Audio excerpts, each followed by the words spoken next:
it's Steve and it's time for Miles Morales Ultimate Spider-Man issue 8. So here it's time for Miles Morales, as I said, and this comics issue is supposed to come out on last week or before the last week, but it came a little late, so here we go. Miles' dad came to him, and it's some kind of dad and sometime, as we see like in the movies, this is almost a touch of vintage movies. This is a story of his father, how he just did something that is not good, not bad, or not decent or something. So I'm gonna read the official reviews from Geeked Nation and comicvine.com. So Miles Morales Ultimate Spider-Man issue 8 review is get 4 star out of 5 star. So by Matt Inferiorego Elfring on December 17th. Okay, Jefferson Davis tells his son about the time he worked for Nick Fury. The good things about this one, Jefferson Davis, Miles Morales' father, is back and he has a story for Miles. Jefferson hasn't always been the man that Miles knows. At one time he was working with Nick Fury to help take down crime from the inside. That's right, Jefferson Davis was essentially an undercover agent for S.H.I.E.L.D. It all started when he went with his father to a gang crime ring or something over there. That something was happening on that day, that his brother somehow has to supposed to get some money from there or something. But that time those gangsters or those thugs, they take them away, take them apart from each other, and started to beat Miles further, that is Jefferson. But Jefferson didn't give up. He just skilled, like a well-skilled fighter. He just fight with them. But at the time, that was a really bad time because police appeared at there, and somehow he just tried to got out from there. But at last, Jefferson caught by a police. At that time he was arrested and goes to jail. After this one, the story changes sometimes about that is pretty cool, but for the most part, Marcus and Poncer are a competent fit for the Where meets Daredevil tones of Miles Morales Ultimate Spider-Man issue 8. Marcus has done his research on 1980s hairstyles and fashions, or watched a lot of Tarantino films, giving Aaron a chair call and Jefferson a clean-cut mullet.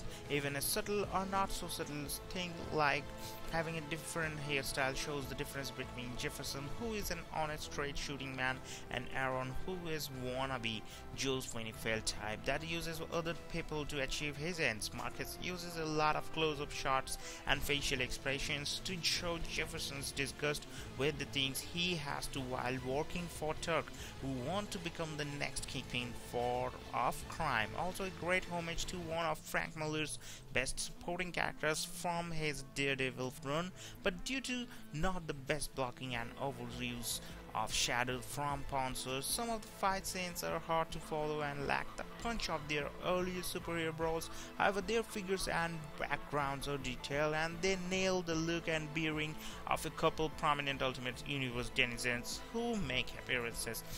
That is the pretty cool thing when writers and this artist really do really good research on vintage kind of this stuffs and on the subjects also, and that is really expressed out from these issues and from the story and whatever you can say, and from the artwork also. So the issue brings the reader to a point where we know where everything is headed in a sense, and it seems like we are going to see something really cool in the next part.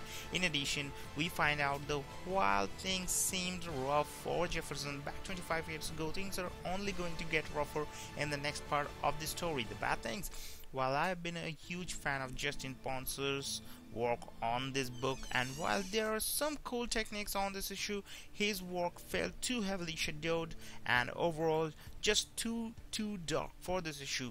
Again, he does some cool things with background washes, but this issue felt so out of place artistically. What about those two Spider-Man robbers? What about Peter Parker? It feels like these main plots keep getting pushed aside for new ones.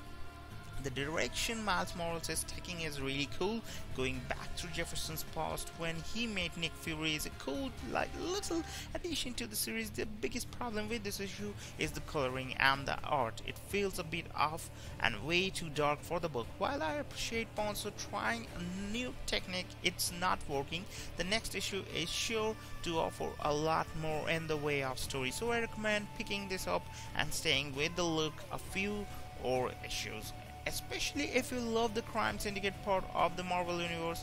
That is pretty much cool. So here is the thing, that on the last time Wilson Frakes should be coming on that part when he will take over the business from Turk, and his intentions are to pay Turk to go away from there to his old den, and he will take over the whole crime of New York.